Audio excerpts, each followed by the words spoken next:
Jeg hedder Marianne Høgedal. Jeg har arbejdet inden for rengøringsbranchen i 18 år.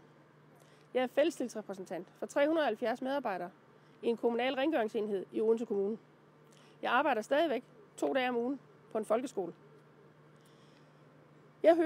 Jeg mærker derude, at medarbejderne er mere og mere presset.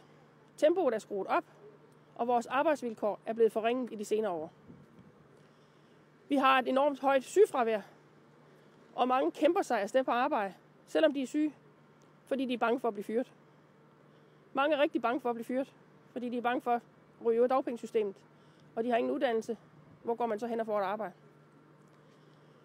Vi har været igennem rigtig mange besparelser og forringelser, effektiviseringer. Vi har fået nye opmålinger, vi har fået nye standarder, vi har fået nye arbejdsmetoder, og hele tiden bliver medarbejderne presset mere og mere.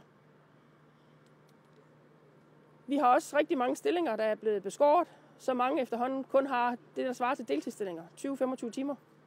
Så det gør, at mange de må have 2 jobs for at kunne leve af det. Det er rigtig hårdt og stressende. Jeg oplever også, at mange af mine ældre kollegaer, de slæber sig afsted på arbejde i de sidste år, indtil de kan gå på efterløn. De første år, jeg var i branchen, oplevede jeg, at mange af mine ældre kollegaer, når de gik på efterløn, så havde de stadigvæk nogle gode år efter deres arbejdsliv.